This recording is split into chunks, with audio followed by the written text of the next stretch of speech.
Welcome, everyone, to the Awful Takes podcast, episode 73. My name is Nabahi. I'm one of the hosts. Hello, I'm Wallied from Stargator Productions. I'm the other host. And this is the show where we have awful takes about movies, and we make those recommendations towards each other. Me and Wallied kind of take turns recommending different films that we've seen that we enjoy.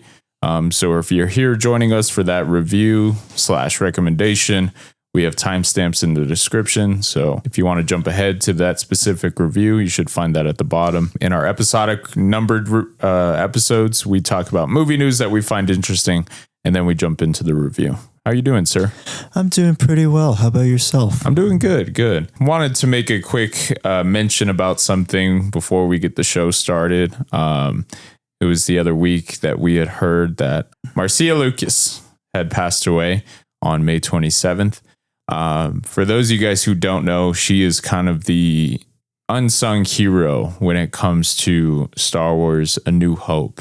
That was George Lucas's wife at the time. She actually edited together that whole movie. It's a miracle it came together, actually. And if you guys ever watched that old Star Wars documentary, Empire of Dreams, it kind of shows leading up to the editing process how much of a mess that movie was. Right. And how, quote unquote, the movie was saved in the editing room, by cutting things together, putting music, score to the film, and it really can show you the power of a good editor and making something like that concise. And, it's kind of interesting because it's like, here we are, we're going to be talking about a sci-fi movie today, but obviously that's more like sci-fi fantasy, but just knowing her impact and what she had on that movie as a whole. I mean, we could be having totally different conversations now about that movie if maybe it wasn't edited together in the right way.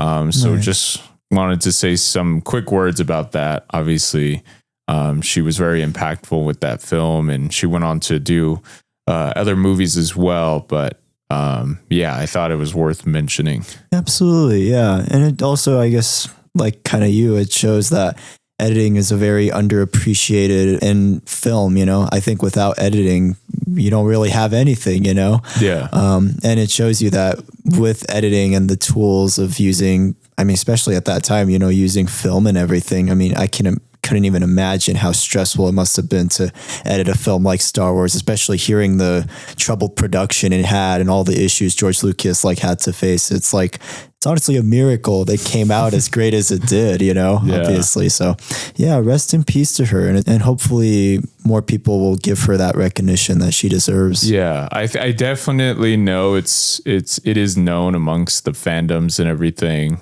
her impact. I think that's one of the cool things with being a fan of something is when there are fans of those movies or genres, they know a lot of stuff about it, and it's cool because it almost kind of breaks the boundary of just simply just being a fan of like, oh, I love the source material, I love the world, I love all that stuff, but then also having a passion for the production, passion for the many levels that go into making a movie. And I love that. And I love when I talk to Star Wars fans or fans of anything, and they know something about the movie making process or, the video game making and it's just, it almost like kind of gets to them into that.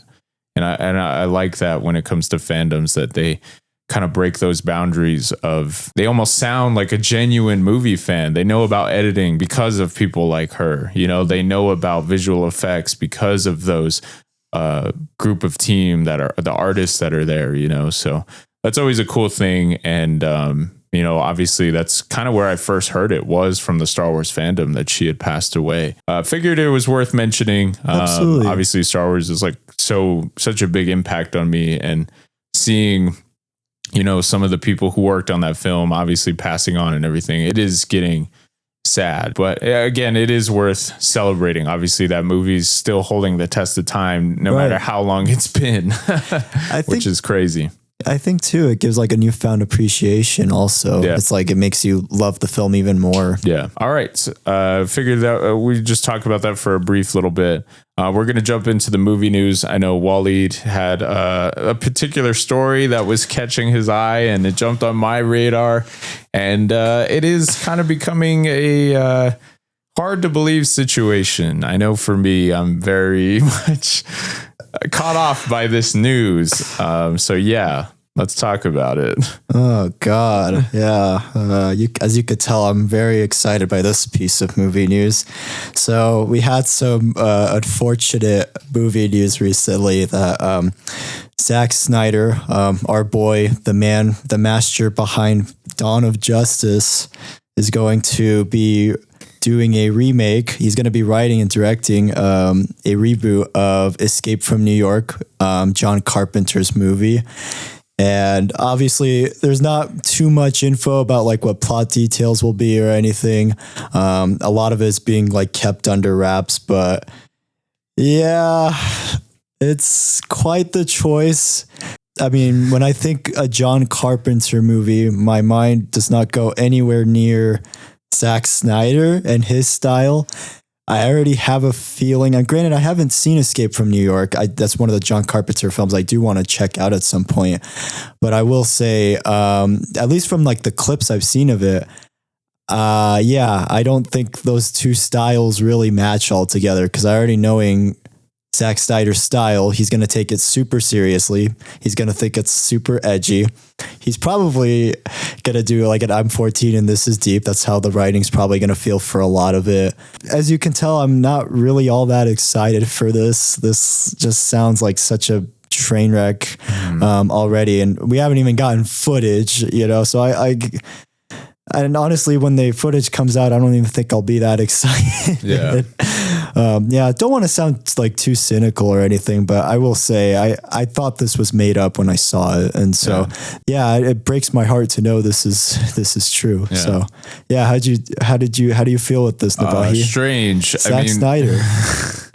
For me, Zack Snyder, it's so strange. Like just watching his story unfold. Not like any particular movie, but his journey through, you know, this movie making business and everything. It's strange. It's so strange to watch this guy get projects, watch his movies be funded, and then just hearing the behind the scenes thought process with his choices, you know? Oh, and it's strange to me because it's just like, you know, some of the things he says, maybe he might, I'm like, okay, you know, like for instance, when he was talking about Batman versus Superman, he was almost self-aware of what was happening while he was making the movie, of like, you know, he mentioned that one scene I mentioned in the review.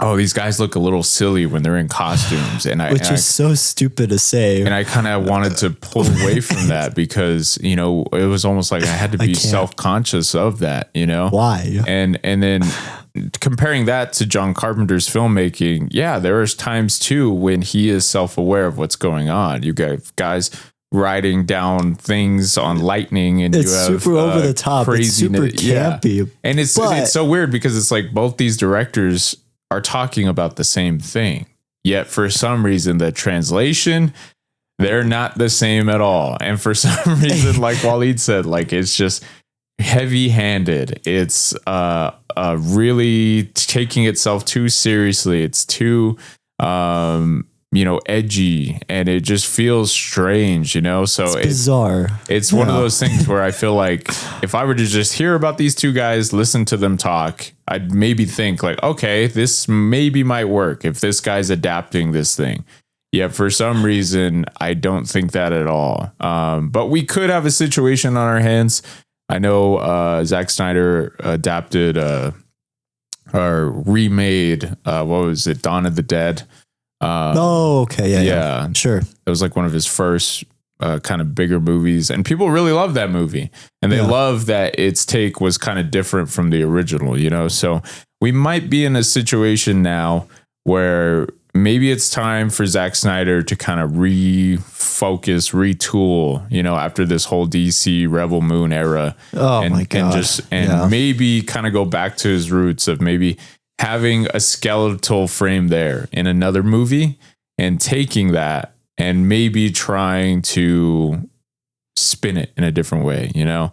The only thing that doesn't give me faith in this, and that I really am like, all right, let me jump ship now, is the fact that he's writing it. I was about to say, because I agree. Like if it was like a different writer or like some other writer that I think has like a good, you know, background and everything, I'd be a little bit more optimistic. But because he is writing it, and obviously I've seen his writing with Rebel Moon Part 1 and that. What was it? That Sucker Army Punch. of the, okay, I didn't see that one. I saw the Army of the Dead one he did for Netflix. He also wrote that. And it was also really awful. I don't have any faith just knowing that he's writing it. Yeah. And like I said, his journey has just been strange. So the fact that this is now his next project, I really couldn't have guessed that. And it was almost like seeing the headline. It's like, strange. It was like a total like... It's like an April Fool's joke. I had to read it like 3 times. I was like, wait a minute. He's doing this movie? But John Carpenter obviously has a big impact in movies and everything. Of course. So there are a lot of directors who take inspiration from him. But yeah, we'll see how it goes. We'll see the cast list. We'll see the trailer when that comes out. Yeah, oh my it's God. such a strange choice. It is. Who knows? We might even end up reviewing the movie. Alrighty. Yeah, we'll do a double feature of Escape from New York. Next bit of movie news I had was just a little comments that I want to mention. Martin Scorsese, obviously big celebrated director. Absolute cinema meme. Himself, Martin Scorsese, was talking in the movie space and everything, and he had a few interesting comments to make about AI, and he specifically has been backing this AI company and says he is using it to storyboard his movies. So when you're making a movie, usually a lot of directors, you know, production crew, they kind of paint the pictures, you know, they lay out, you know, the look of everything, or at least how they want, like, you know, the cameras and everything to work. Obviously one of my favorite movies of all time, Mad Max Fury Road, was kind of written out through storyboards, you know, pictures and everything, and then translated into a movie. So he's backing a company that is using AI to make those storyboards. So now instead of an artist or maybe the director having these drawings or whoever, they're now using AI to kind of come up with these images and everything. And he says, specifically in a quote, we have to be open to how cinema can evolve. I find that very fascinating. Here we have, again, one of the greatest directors of all time backing an AI company. And not only that, one of the biggest memes right now, Absolute Cinema. I know. That guy, Absolute Cinema, is backing an AI company. And it's so crazy to hear because, again, 2 years ago or 5 years ago, whatever, he had all these comments to say about Marvel Studios and everything. I know, how right? it's not real cinema. But yet his movie costs $100 million. A bit contradictory, but you know. So I don't know. We're getting in strange waters right now because AI is so divisive. Of course. And to hear some of these artists taking sides, you know, backing certain things. Maybe it's one of those things where he backed the company not fully knowing the damage, I guess, or what is going on with AI right now. So yeah, I feel like this is the first of many stories like this, because I feel like we're going to start hearing a lot more people taking interest in AI. Yeah. And it's kind of funny. I'll kind of compare it to a Michael Bay quote that I had seen when I saw this story. Someone quoted Michael Bay. Okay. And yeah, it's insane. Michael Bay's take on AI, it doesn't create, it just imitates, and it will create a whole bunch of lazy people. So to all the original creators out there, have no fear. It's such a strange thing to say. I know. Out of two directors, I am siding with Michael Bay over Martin Scorsese. You know, it's like that saying, a broken clock is sometimes right. Literally, I'm like, wow, I would not expect Michael Bay of all people to say that. But I kind of respect it. It's crazy. I never thought that would happen. But yeah, these comments are strange. I mean, I think Martin Scorsese is obviously, I think he's open. Like we have mentioned, it's just like AI We're open to the idea, But like the execution wise, I don't know how much that's going to work. Like AI storyboards, that probably looks like crap. Yeah. And that's my thing is like even just probably looks picturing crappy. even picturing it, I'm like, okay. But then how much do you take from that? How much, how do you line up your camera in the same way? Do you set up your lighting in the same way?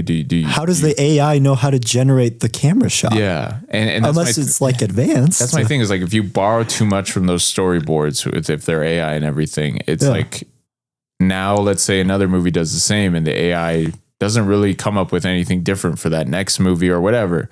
Things are going to start to feel the same. And it's just going to be recycled.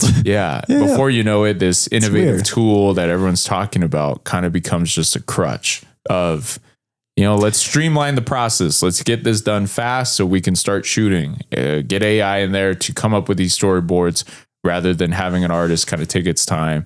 If you really don't want to hire a storyboard artist, you could also just do stick figures and you can just put arrows and you can do that also. Yeah.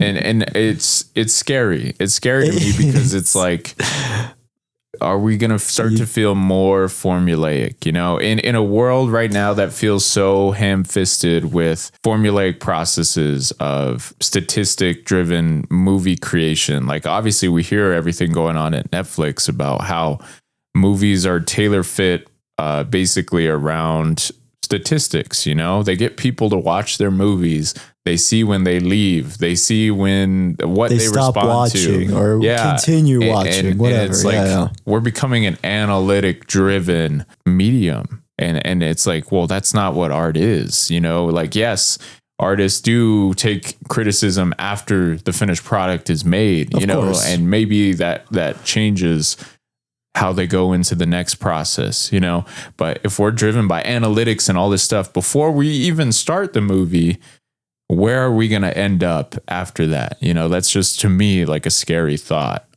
Sure. And hearing Martin kind of talk about this AI stuff, granted, storyboards maybe aren't the most big part of a movie. They can be, obviously, in a situation like Mad Max, it can be a super huge part of the movie. Right. But it's a starting point. And where are we going to go from here? What is AI going to take over next? And if he's being vocal about this, how soon until we get another director or artist saying AI is writing my script, AI wrote the dialogue, AI was running the camera. I don't know, just anything. Oh yeah, that'd be really freaky. Yeah, Skynet's running the cameras.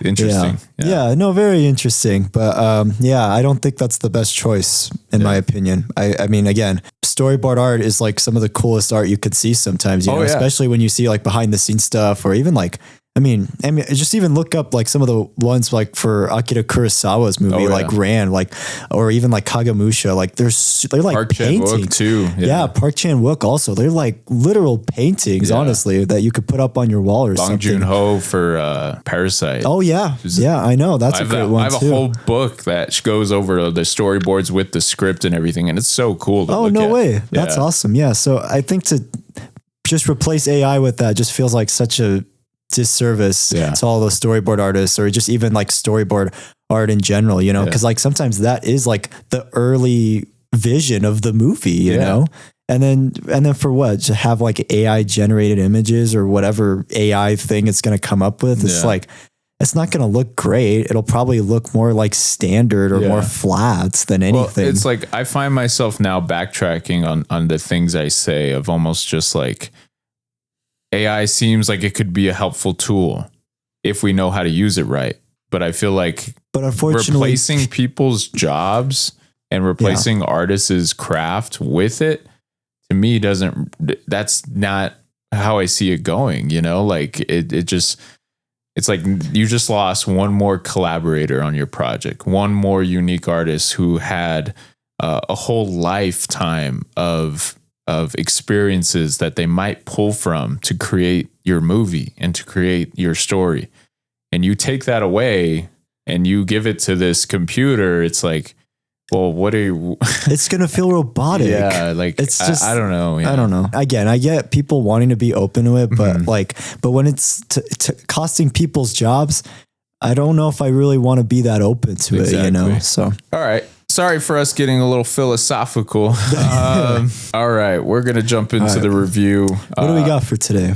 I made the recommendation of a crazy sci-fi film. Here we were a couple episodes ago, we're talking about Jupiter ascending and the misfire that was. But if you rewind the clocks like 6 years earlier, we were in a crazy year of sci-fi that year. We had Star Trek coming out, the rebooted J.J. Abrams Star Trek that was awesome. That kind of kicked off the summer. Everyone was awaiting, in December not everyone, but a big group of people were awaiting one of the pioneers in filmmaking, awaiting their next project with Avatar. We had James Cameron that was coming out in December. And, we're seeing trailers of that. It looks like this big sci-fi epic, with these blue aliens and everything. It looked crazy. But shortly after the summer, we had a little small budget South African sci-fi movie that just looked different. It had this different feel to it. And I remember watching the trailers for this movie, and immediately I was like, I want to go see that. And it was almost like this trailer just built up this narrative of these things being present in this city or whatever, and that they, the trailer had these words and everything. And eventually it comes to the phrase, they're not human. And then it cuts to this alien, almost like being interrogated by, humans. And it's asking, why are you here? How do your alien weapons work? And the aliens trying to say that they're just trying to get home. They're stranded here, And it was such an impactful trailer that movie immediately jumped onto my radar. Me being 13, nice. This was the perfect movie for me. Nice. And I'll jump into a little stories. I kind of did a little double feature when this movie came out. I think we saw Inglourious Bastards, and then we saw this movie. Oh, wow. That's an insane double feature. Yeah, and I was super excited, obviously, for Inglourious Bastards. At the time, I was obsessed with like World War II and everything. But the Tarantino, that was my jump into Tarantino. So cool. Yeah, I had a really abrasive time with it because I just wasn't used to like the long dialogue sequences. I wasn't used to that building of tension. I really was just kind of an infant in a larger world of movie making, and I'd always kind of stuck to the movies that I found interesting. Yeah. And I hadn't made that jump yet into something like that. So my experience with Inglourious Bastards, unfortunately, at the time, wasn't great. But watching this movie after, seeing how fast it is, seeing how kinetic it is, seeing how it sets up this world and everything in such a short amount of time, and obviously the action, the violence, man, this movie really appealed to me at that age. And it was just super impactful. And obviously at the end of that year, this movie gets nominated for Best Picture, which is so cool. Oh, really? Me. Yeah. Holy crap. Really awesome. I didn't know that. So yeah, it's such a great time with this movie. And coming back to it now, there is just such an appreciation here for what they did and how they crafted this story, and the visual effects still hold up. The acting in it fits this story perfectly. I mentioned in our review of Monkey Man that I'm not the biggest fan of Charlton Copley, just because I feel like he kind of plays the same character in a lot of his movies. He yells a lot. Yeah. But in this movie, this is the perfect fit. This is like the only casting that I feel like could have worked in this movie. Is this, like, even in the opening, just watching this brief interview with this guy. I can't imagine anyone else in the role. He feels so real, so genuine. And then not only that, to watch his arc throughout this movie and what he goes through is just like, he nails every part of it. The humor, the body horror aspect, the fear of everyone trying to hunt you down, and the only place to hide is this place where all these aliens are, is just insane. Yeah, I love this movie so much. And yeah, it really just advanced for me the medium of sci-fi. This for me is just, if you have a Mount Rushmore of sci-fi movies, this movie needs to be on there because of its take on everything. And yeah, for me, the mockumentary style is such an impactful medium for me. Like, I grew up watching The Office. That's like one of my favorite TV shows of all time. Oh, cool. And watching it in movies and everything, I love it. Like What We Do in the Shadows, man. That movie's so great. funny because of that style. And to see that mockumentary style used in like a sci-fi lens was just so cool. And yeah, I'm excited to talk about this movie. Awesome. Wallied, I know you said you hadn't seen it. I know. I hadn't seen it before. I had seen bits and pieces from it. I think the only clip I saw from it was like the one scene where like Charlton's character is like taking a nail off. I remember seeing that in high school, and I remember that like freaked me out so much. I just never saw it because of that. But my experience with Neill Blomkamp actually goes back even further than that. I've actually never mentioned this before, but Elysium was actually the very first rated R film I was allowed to watch. Okay. Yeah, and I was like 9 years old. I got to watch it with my parents on like a Friday night. Yeah. I don't remember being like a big fan of it or anything. I just remember liking the action, and I thought I was like obsessed with Matt Damon as a kid. So I was like, oh, Matt Damon, he's bald. I like that.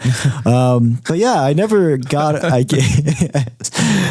but yeah, I saw that movie and everything. And then, I remember wanting to see like Chappie as a kid, but my parents would not allow me to watch that. So I just never saw it. I'll get into that later after the discussion. But so seeing this is his debut feature and everything, I didn't know too much about it. Like I said, I'd seen like just a clip here and there.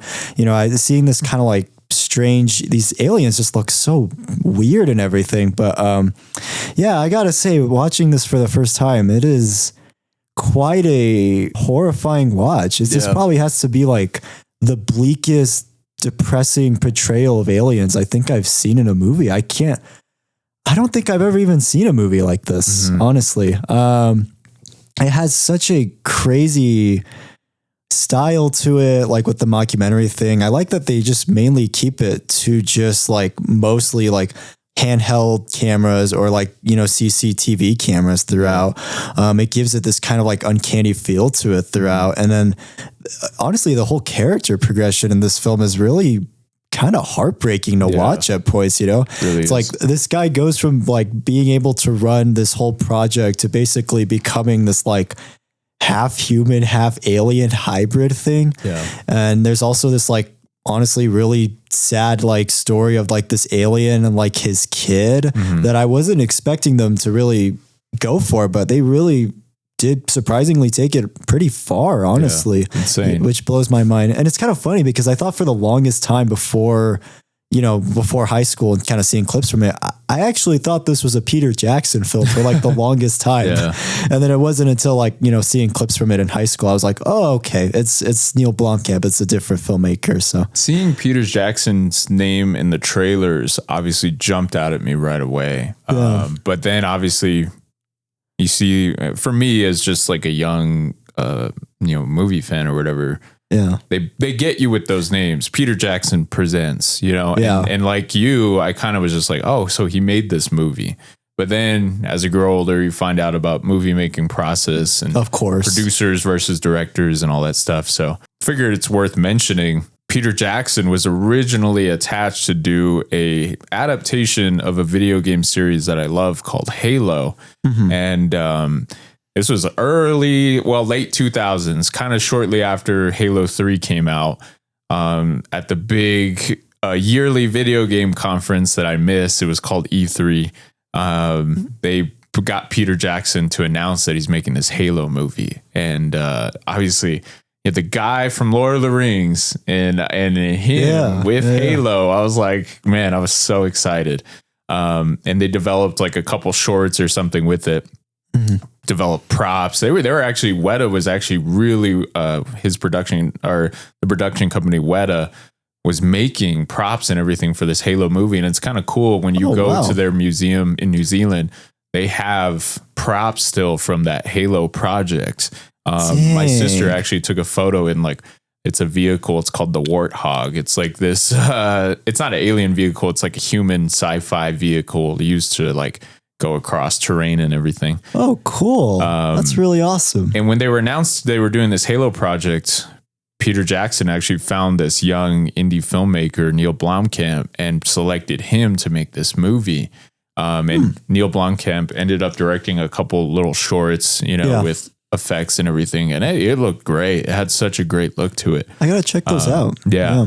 So I guess that was kind of my introduction to Neill Blomkamp. So that movie didn't end up happening due to them not being able to secure where the money was going to come from, whether it was going to come from Microsoft Studios or whatever, or whether it was going to come from 20th Century Fox. So the whole project just kind of entered this development hell stage. I guess Neill Blomkamp had this idea for this, sci-fi movie that Peter Jackson really liked. So they were able to get him a small budget. Which I believe for this movie was around like 30 million, I believe. Really? Yeah. Dang. And they were able to make this movie. I think they ended up using a few props and things that were kind of retooled for this movie. I could see that, especially later on with like the DNA weapons. The alien weapons. Yeah, I could see that. It's such a strange string of coincidences that led to this movie being made. And yeah, it came out, I think, at the perfect time. And yet it has that timeless feel. I watched this today. It feels like it could have came out today. Yeah, I still feel invested. I still like even the effects, if you want to call them dated or whatever, they still hold up. It's strange to watch a movie from that era. I don't know. There's just something about like late 2000s, early 2010 CGI that's just like on another level. Like obviously the CGI, like it's still good today. I'm not trying to like diss on it or anything, but there's just something about this time period of like CGI that's just like, I don't know. It just feels like it was like at its peak. It was like just like on another level of like, it feels so realistic. It literally feels like this could be in our reality of sorts. It's crazy to think like even at that time you see stills from Avatar. Yeah. Their portrayal and everything. You see stills from Star Trek, like Spock flying through a black hole. And then you see these aliens in this slum area, fighting over cans of cat food. And I know, right? And it's just like, wait a minute, like this is all in 1 year. Like that's insane. But anyways, let me jump into the movie. So the story is about this guy, Vickis von der Merwe. And he is tasked, he is the leader of this operation of basically alien relocation. So this group of aliens are in this place that the public doesn't want them to be. So they're going to relocate them to a new district outside of quote unquote District 10. They're going to relocate them outside of the city. So that way they're separated. And they set up this whole story of these aliens in such a short amount of time. It's insane. So you cut to these, kind of professionals being interviewed and all these guys feel real. It's insane. And not only that, people from the public talking about them, of basically this ship showing up randomly like 20 years ago. And it just stood hovering over this city. No contact, no aliens came down from it. There was nothing. It was just hovering there. So eventually humanity kind of agreed that they need to initiate that first contact. So they were going to go up to the ship, get inside of it and try to see what was going on. So they do. And, one of the interviewers in it kind of says, or the interviewees was like, we're opening it. We're expecting, songs from the heavens to be played, bright lights and all this stuff. And what we find were these sick, malnourished group of aliens. And they looked, obviously disgusting. And it was just like, they were just like, what is happening? Like, it's hard to watch. Yeah. It's really sad. I just was like not expecting that at all. And that initial shot of them opening this up and you just see this dark pit and all these aliens just, they're running away from the light and everything. And it's just like, what is it? And then while they're walking, there's like all this slime and stuff everywhere. It's just like, what the heck? Yeah. So humanity, being the species that it is, it's kind of horrifying. Wants to obviously they start to set up things to help them, and questions can be raised in this opening of like, well, how do they understand their language? How was that barrier kind of crossed? Sure. Things like that. But I'm really glad that this movie doesn't really focus on that. They show very simply, we set up camp beneath the ship. For them, we'll get them food, we'll get them all the things they need, and they bring aliens down from there.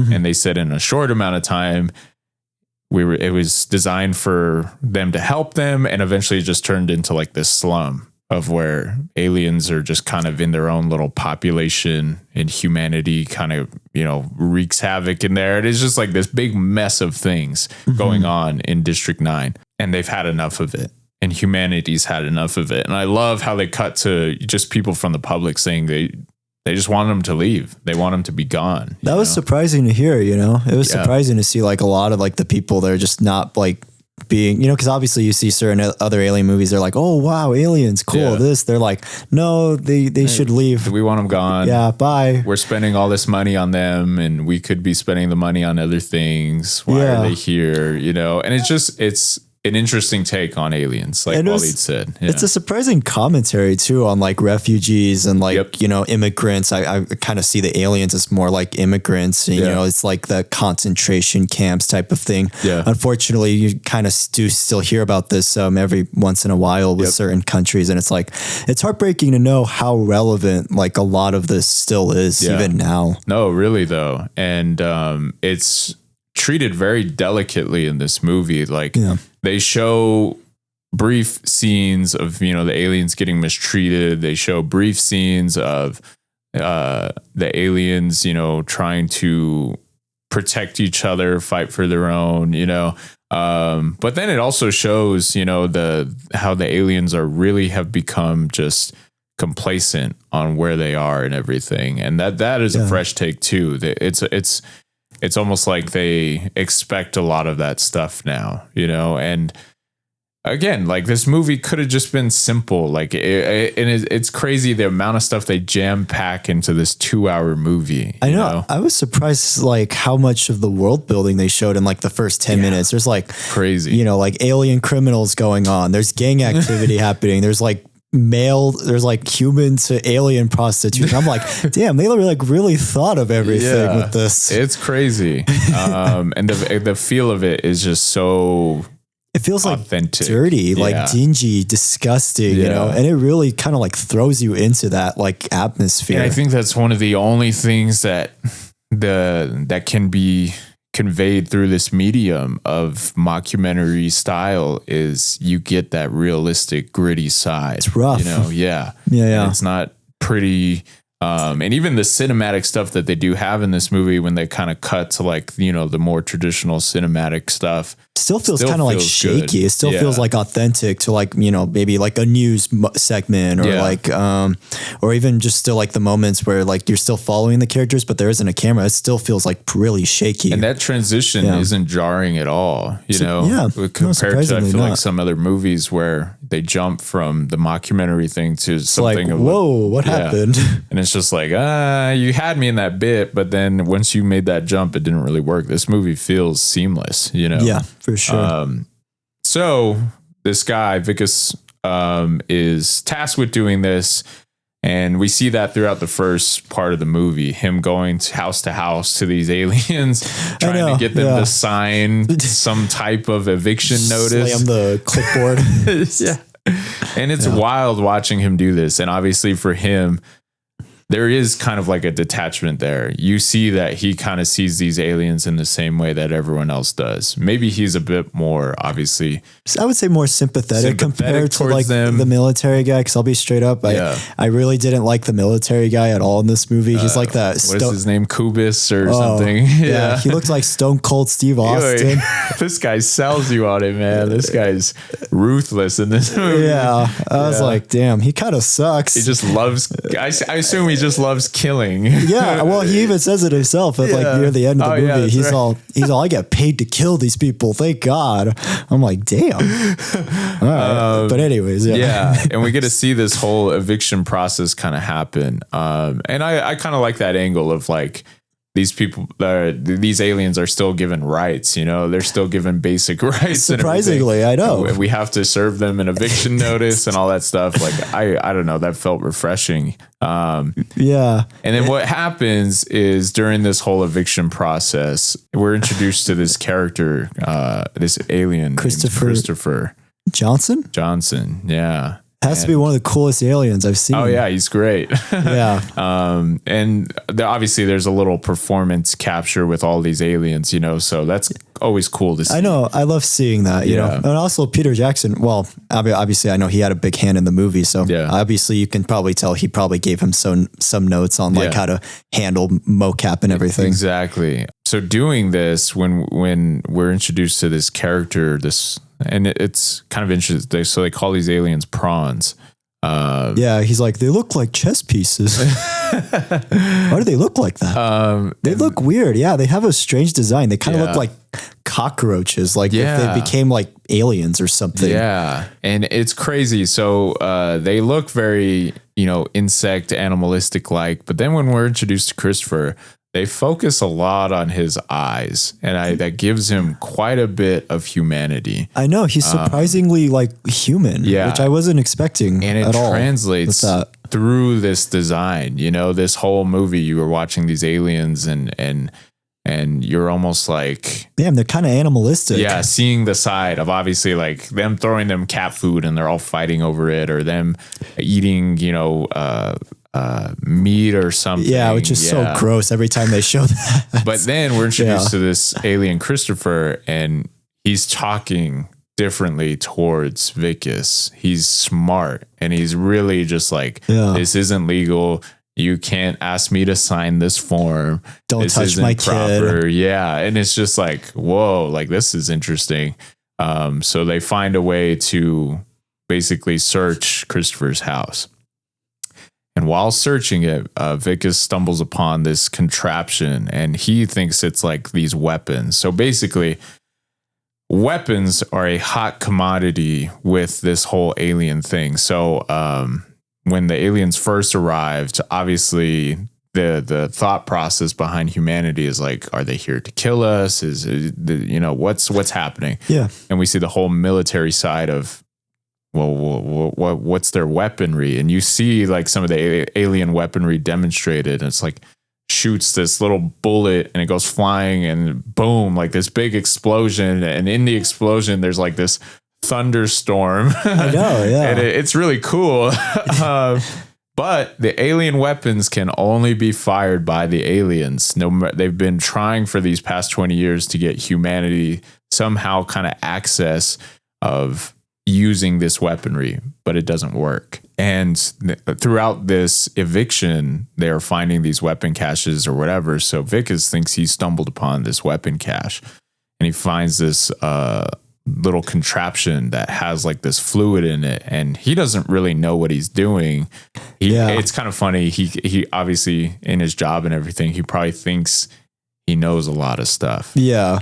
Well, it's funny because there's a scene earlier on where he's all, don't wear masks. You don't need to wear masks. So I was like, that was a nice Carmen moment.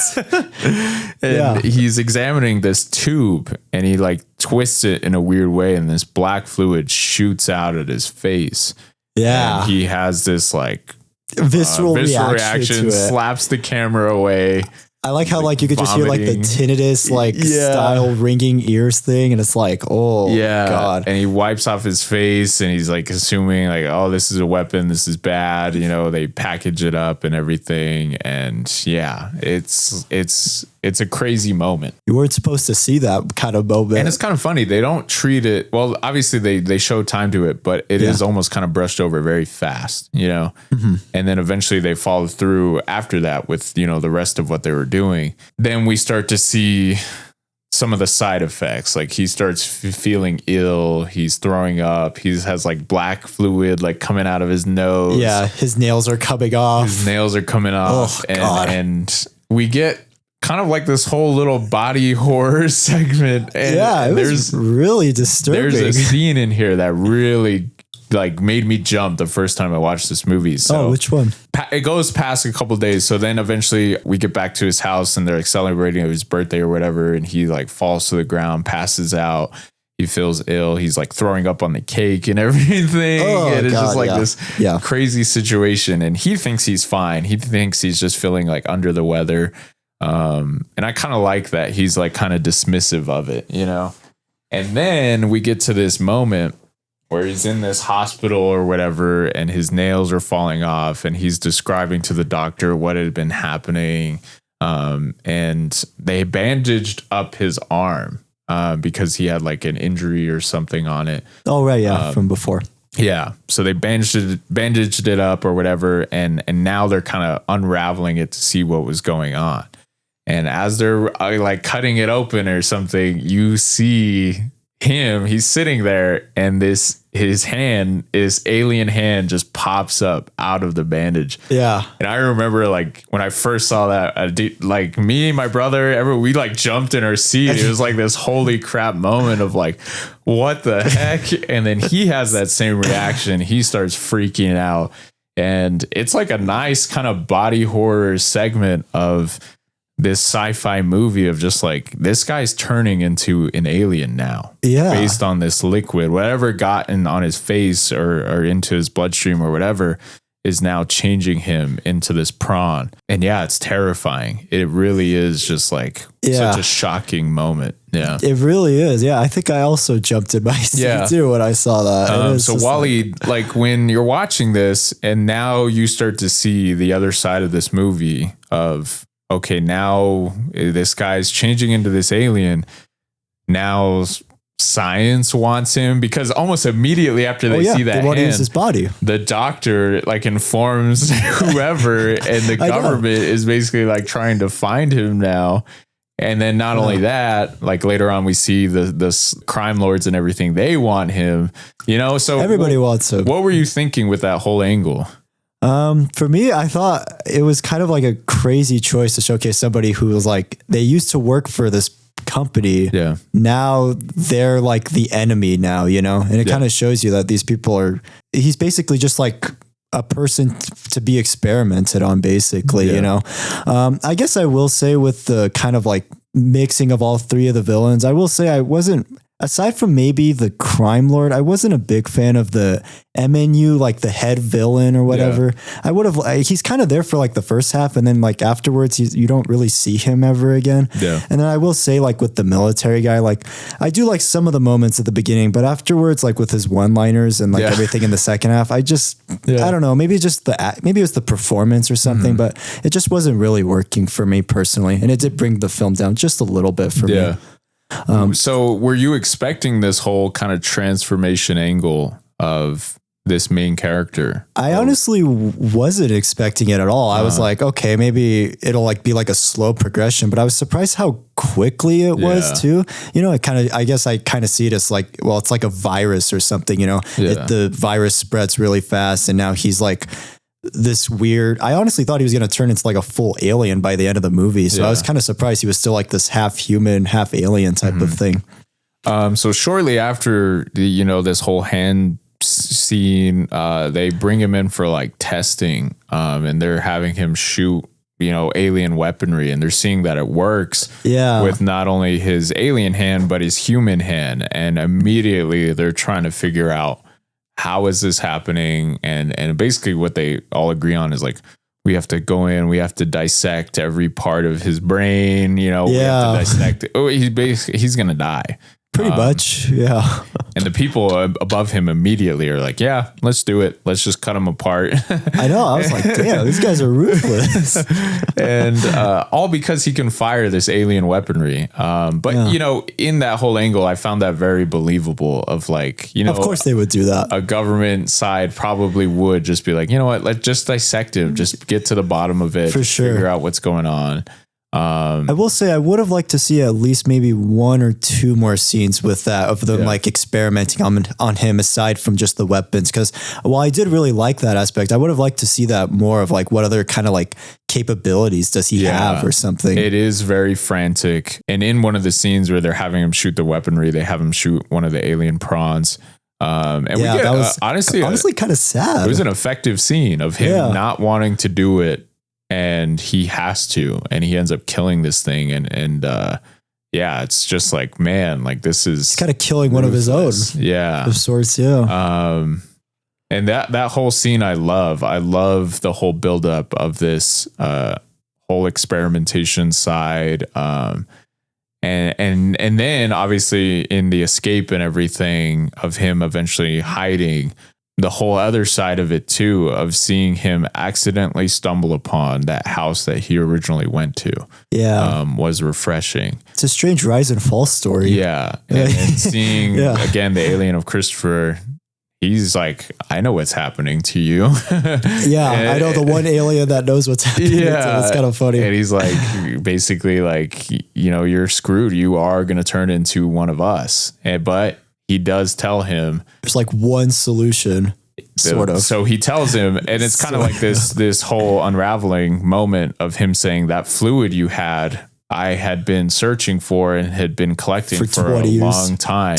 And that was our basically fuel to get us back, the whole mothership back to our alien Isn't that planet. Insane? Yeah. And he's that like, you screwed us over by opening that. But he does say, I can get us back onto the ship. And we have equipment on board that can fix you, that can reverse this. And Vicus immediately is like, whatever you need, we have to do now. Yeah. And it turns into this whole mission to recover, the fluid, to get them back on the ship and to get them home. That was a great sequence. Fixed. Yeah.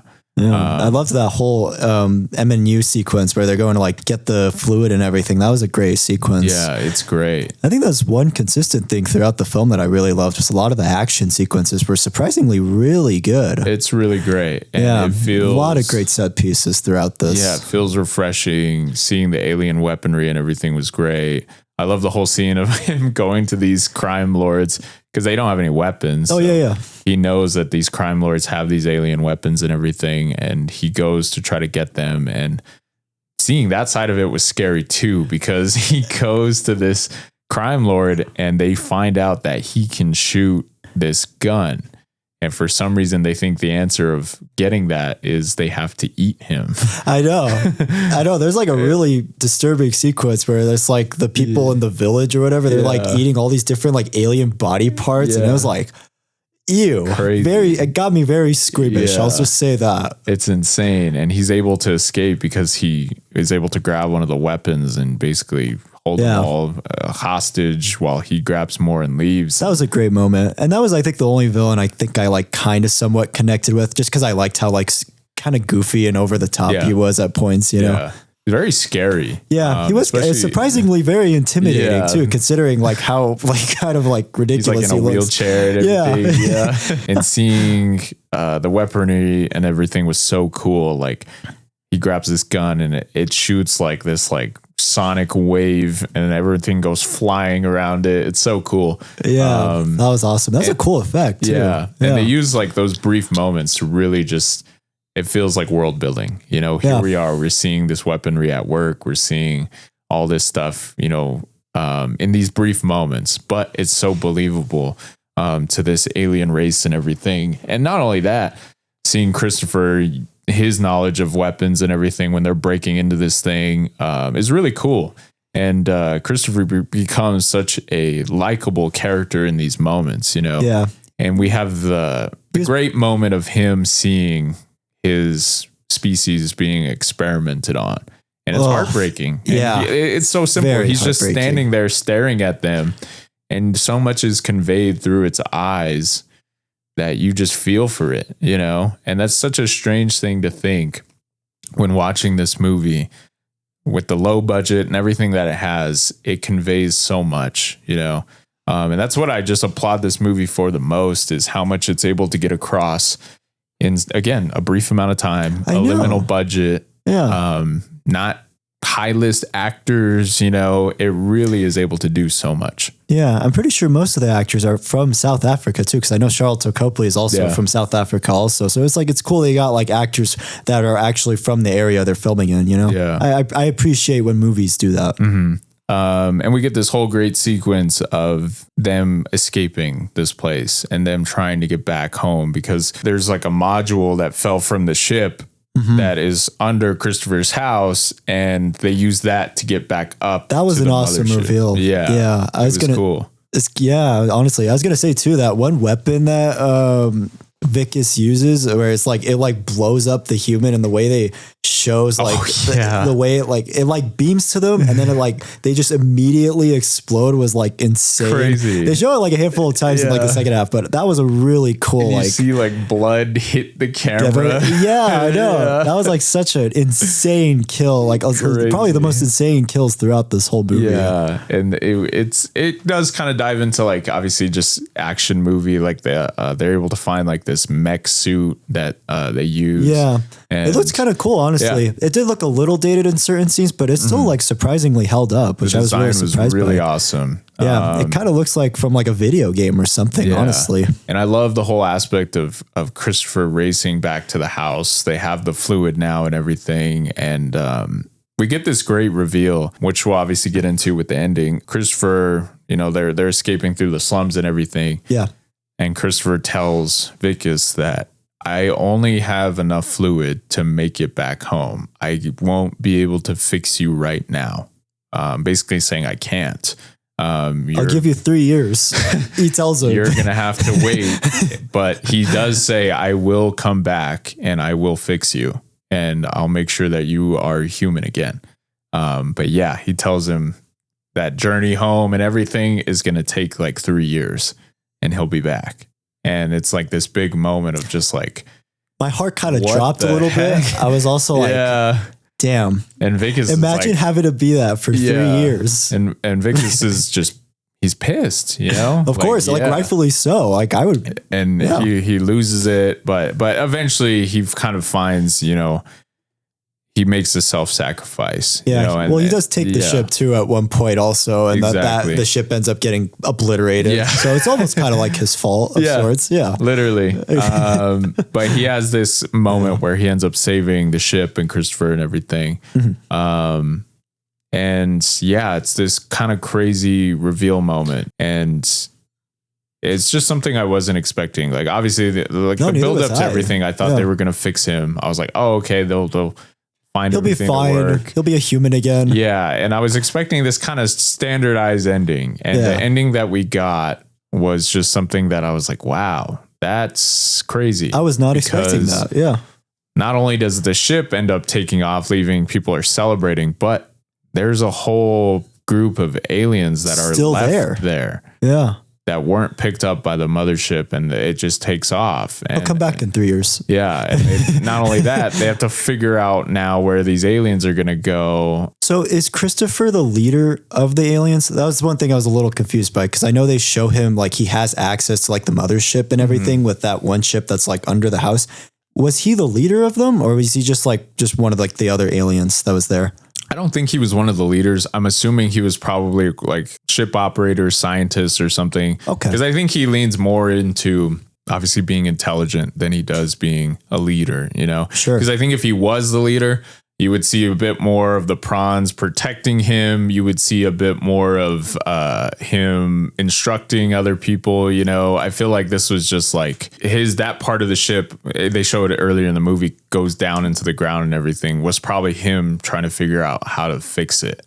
Okay. And it probably started that whole 20-year journey of him. I know, right? Yeah. Gathering fluid, trying to fix this thing. Yeah, it's crazy. Yeah, it is crazy. I was like, there's so many great aspects to this movie. One of the things that obviously I want to discuss is the ending, and they cut back to like they kind of tease a sequel of sorts. They cut back to the interviewees, and they're saying, you know, the mothership's gone, and they know about Christopher. You know, these interviewees, and they're saying there's like these theories that, well, you know, who knows where he is? Who knows eventually when he'll return?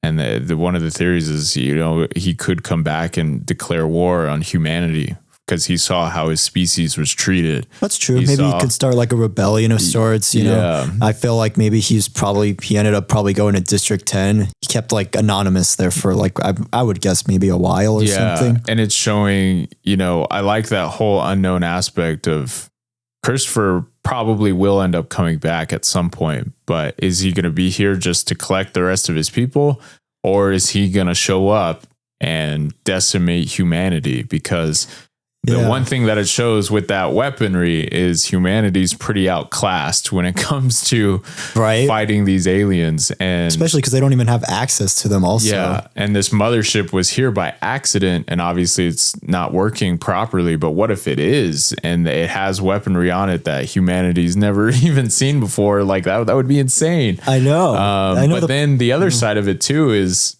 Christopher feels in debt to Wickus.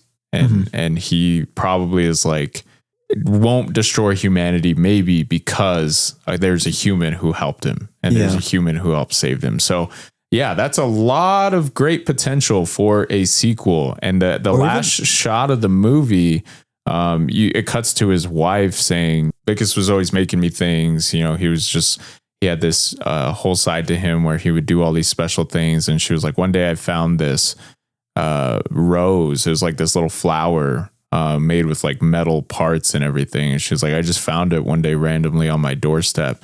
And she's like, I fully believe it's him. And I know he's out there. I just don't know where he is. But I think it is him. And the last shot of the movie, you see this prawn like making this like little flower. And he like kind of looks at the camera briefly, and then the movie ends. That might be him. Yeah, I'm pretty sure that's him, and I think that's what they're leaning into. Like, is he is alive and he's aware of everything, but now he's like a fully formed alien or prawn. Sorry, fully formed prawn now. Yeah, it's kind of heartbreaking to know there isn't a sequel, because I feel like there's so much here. Even just the idea of the prawns coming back, and whether they fight humanity, whether they're there to simply collect everyone and leave. You know, there's just so much that goes to the mind immediately when watching this movie of just like, if they were to do like a District 10 or whatever, what would that look like? You know? And it could go in so many places. There have been so many talks about it. I know Neill Blomkamp says he has a full story planned for a District 10, and there's been so many, you know, development hell moments with it. Of course. One day it's happening, one day it isn't, you know? So it really is just one of those things to where I'm like, I'll believe it when I see it. Yeah. Maybe we've lost a little bit of steam in it, but honestly, when I'm rewatching this movie, I still am like, you know what? I don't care how long it's been. I want to see more, and I want to see Christopher return. I want to see all that. I'm on board. I'm on board 100%. And I'm surprised they didn't do a sequel so early on, because I feel like, you know, like at the time, like obviously Neill Blomkamp was kind of like a big name of sorts. I'm surprised he didn't do this like for his follow-up or something. I'm surprised too. And it's just a crazy little anomaly in movie history watching this movie. Like, it's just one of those things. Like, if I was told about this movie on paper, I would just be like, you know what? I don't know if I would want to watch that. Mm-hmm. But then seeing the trailers, seeing how this thing plays out, the music, the direction style, the world building, the look of the aliens, the look of the mothership, everything just comes together in just such a unique way, you know? Yeah. Not having A-list actors, you know, having this kind of dirty, dingy kind of style to it, too. Very mockumentary style. Yeah. You know? And it just really, everything comes together in just the right way at the right time. And like I said, this is in a year where this movie should have probably not got the attention it got. You know, I really feel like this movie, it's like hidden gem kind of like movie you'd find on it shows you that even when you have your own original idea and your original vision, and sure, there might be competitors out there with, you know, the big franchises. Like I mentioned, you had the reboot of Star Trek, you had James Cameron making his original sci-fi stuff. And the fact that this movie was able to hold a candle to all that and say, you know what, despite all that big stuff, I still want to do what I want to do.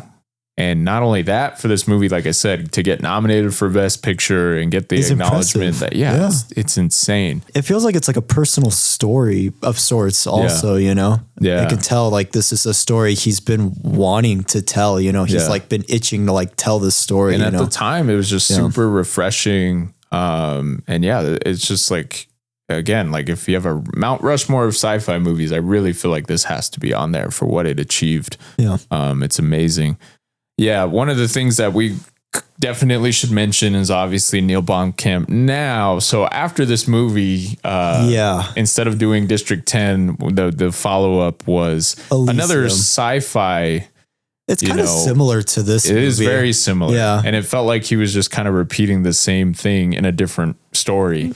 Right. Was this Elysium movie. Saw it when it came out. Obviously, I was excited for it because I love District 9. And I was like, sweet, nice. More sci-fi. Let's bring it on. Why not? More good commentary. And that movie, I remember even at my young age just being like, yeah, it was okay. And I just never really wanted to see it again. I ended up watching Chappie later on. And I remember being very excited for that movie too. Obviously, big fan of Dev Patel, and then Hugh Jackman's in that movie. Big fan of him. What about Die Antwoord?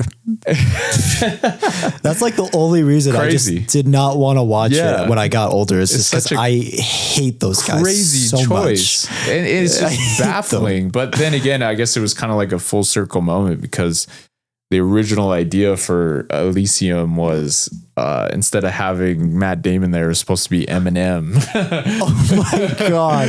Wait, really? Yeah. So I think it was like one of those full circle moments of having like a performer be in like a movie, Yeah, sure. And Chappie was just the absolute worst decision because again, it's like here you have District 9. It feels so refreshing, the take on it. But then in Chappie, it's like, why were these choices made? Why did this unfold this way? Because on paper it sounds interesting. It's like people wanting this robot that looks like Pathfinder from Apex Legends. So it's just like it sounded interesting, and then to watch it unfold was just kind of heartbreaking and almost like a M. Night situation where we had such a great start and then it just kept going down. And it sucked because obviously I love District 9 and I was just such a big supporter of Neill Blomkamp. And eventually, like we had mentioned in Alien Romulus, he was I think it was even earlier, when we discussed like one of the earlier episodes, you said like when we were discussing Ridley Scott, I remember he was attached to like Alien 5. I was looking up the concept art after we did that discussion and I was like, damn, this looks really cool. Yeah. I would have totally watched it, but it sucks. Ridley Scott's just so egotistical, unfortunately. But so granted, as formulaic as Gran Turismo might have been, I'm just at least glad that Neill Blomkamp made something that wasn't, worse than Chappie. If it was just a more downward step, I would have been like, come on, really. He did make one other movie after Chappie. I looked it up after. It's called Demonic or something. And I saw the trailer and my God, it looks terrible. It's like this sci-fi horror thing or whatever. Yeah. And she goes into like her mom's mind or something. And the effects look really surprisingly not that great considering he's usually pretty solid with effects. But I don't know what it was with that trailer, but it just, it looked really bad. So. It is unfortunate to see where he is now. I'm really hoping for a Mad Max type situation of being in development hell for so long, but having one of the best byproducts of that, Yeah, or he can eventually just make it in like what 20, or maybe he's waiting for it to be the 20th anniversary, and then we could get District 10. He could be doing that. Maybe we could be. Maybe, mark my words. If it's not here by 2029, I'm sorry. Yeah. But I'm giving you 2029, Neill Blomkamp. I better see District 10 there. So we'll have to wait and see. I mean, if you haven't seen this movie, definitely check it out because I really feel like there's a lot to enjoy with this movie. Yeah, for sure. Even now, it still feels refreshing. I really am hoping for like another resurgence in sci-fi, kind of like this. Granted, we have the one-off movies sometimes that are really good.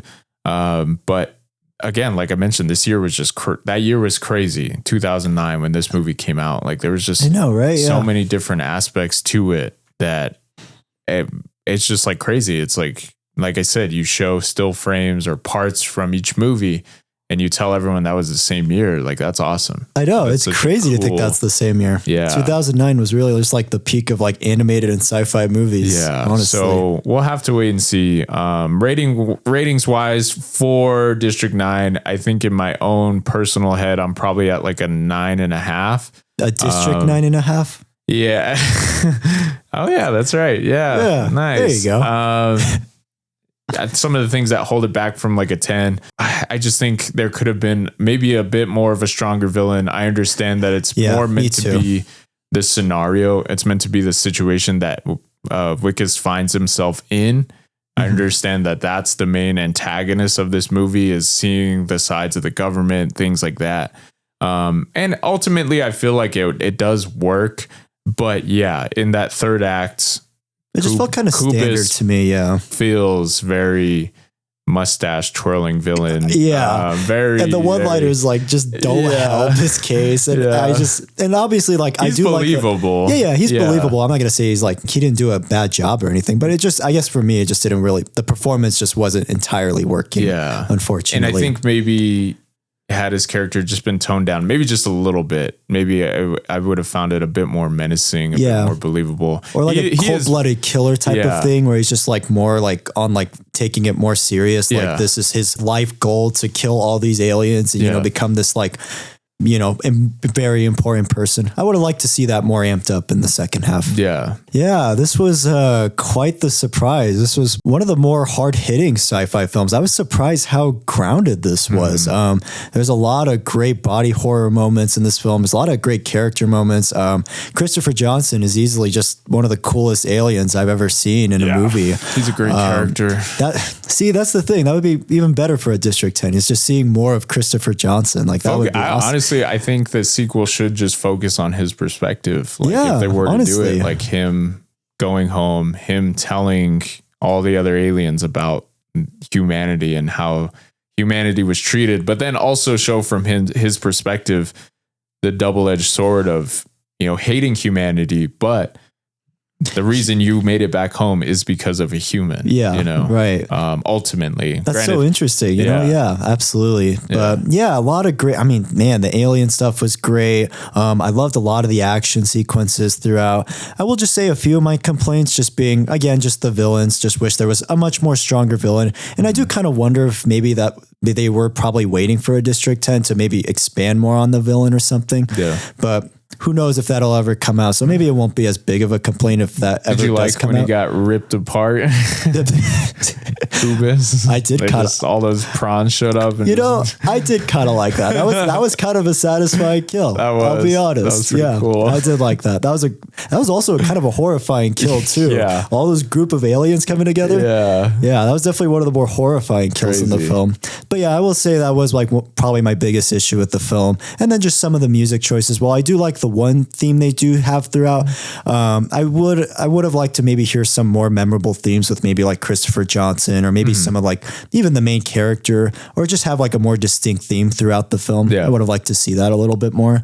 And then while I do like the dynamic between Christopher and Wickes, I would have liked to see maybe a couple more scenes of them, of their like chemistry and their dynamic before we got to the climax, just because that was like, for me, probably my favorite one of my favorite aspects about the movie.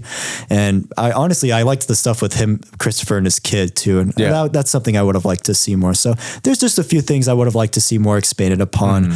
But yeah, overall, I really liked this. I had a pretty solid time with this. This is definitely, I could probably see myself coming back to maybe in the future. But yeah, I think score for me, I'm probably at like, I'm going to say like a 7.5 out of 10 for me. District 7.5 out of 10 from me personally. This is probably my favorite film of Neill Blomkamp's that I've seen, you know? And yeah, I hope someday he can maybe kind of go back to doing a style like this, of doing something that is very grounded while also having a high concept sci-fi aspect to it. I think that's such an interesting thing to showcase in a movie like this. And it surprisingly does a pretty good job of it. I think you could definitely benefit from almost like a revisiting back to this. How that looks, how it eventually might come to play, I don't know, even if it does happen. But it's kind of crazy. At one point, the most anticipated sequel movie that should have happened was Incredibles 2. And I feel like ever since Incredibles 2 came out, this was the movie where I was like, you know what? there's any movie that I felt like really deserved a sequel, I think it is District 9. Like, yeah. It jumps out at you at the end. It's like, okay, this story's not done yet. The last excerpt says District 10. Like, come on. That's perfect. Yeah. So fingers crossed. I really am hoping for it. And I really am hoping for a miracle situation of the sequel being everything I wanted it to be. Yeah. Who knows though? We've seen it go both ways. Sometimes it can be really good and surpass, expectations, but sometimes it can be just a, meh. Why did we do that? That wasn't worth the wait. We waited this long for that. Yeah. So 20 years. Yeah. No, I was kidding. But I mean, we're seeing a lot of, legacy sequels. So hey, people are getting nostalgic for the 2000s. Fingers crossed. Might be possible. Please. Well, I think Gran Turismo was successful, right? So maybe they'll give Neill Blomkamp some money to make it. Yeah. It was funny. Neill Blomkamp made a brief appearance in Moist Critical's season 2 announcement. Oh, really? Yeah, it was funny. Okay. This is random, but go ahead. YouTuber Moist Critical was talking, and he said all of his videos made up until now was season 1, and he was going to make season 2. And he did this whole crazy announcement of T-Pain is going to be him, and it was just funny. It was like this whole thing, and then he's like, the director we have for season 2 is Neill Blomkamp. And it's so funny. Like, he got Neill Blomkamp and it cuts to him and he's like, we're very excited about season 2. So I'm going to show you some of the stuff we're working on. Oh, I got to check this out. That sounds hilarious. It's really funny. I love that. So yeah, I don't know. Neill Blomkamp, I'm glad, like I said, for Gran Turismo, I'm glad that it was at least kindly accepted. It was just one of those things that felt so, it was surprisingly okay. Depressing watching Chappie, of just seeing just like, no, like, come on, what are we doing? Really? Well, it's funny because like, I remember I wanted to see it as a kid and I got so close to seeing it because we were about to go to the dollar theater to see it. Yeah. And on the sign at the box office, it says Chappie, not a kid's movie. Do not bring your kid to this movie. Nice. And so my dad saw that and he was like, okay, you can't watch this movie. Sorry. Son. And so I was like so mad for like a few days after, and then I just saved you. I know. I guess my dad and the dollar theater saved me. So but now that I'm like older and now that I can watch it, it's like I don't really want to watch it. Yeah. So, sorry. Do yourself a favor. All right, Wallied, what do you got for us next time? All right, so I hope you can forgive me from the last recommendation. I'm so sorry. I didn't realize that was gonna like affect you as much as it did. It was just a weird moment. Like like in that review, I kept saying like I just don't even know what to say. And it was like, for sure. That's how I felt. Like I wasn't lying when I said that. I was just like, I don't even know how to describe my feeling towards this. It was just crazy. Yeah. Yeah. So with the next recommendation, I wanted to do something, seeing as we've been talking about a lot of like depressing, really like drama heavy stuff, the last few ones, or just really bad movies in general. Yeah. I thought, I want to kind of change it up. I want to do something a little bit more heartwarming, a little bit more cozy for the next recommendation. And I've kind of talked about this series a little bit on and off throughout the show.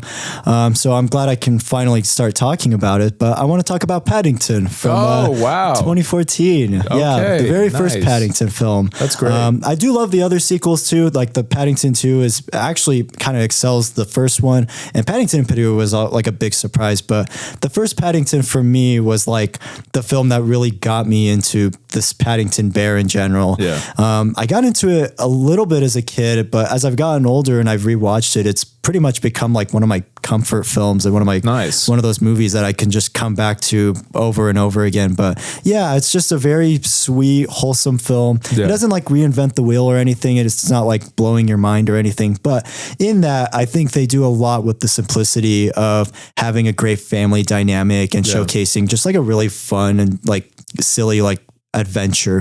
Yeah. So I've heard a lot about this series. Yeah. I've never seen any of them. Ended up watching it. So this will be a great kind of moment to really give this series the moment it deserves.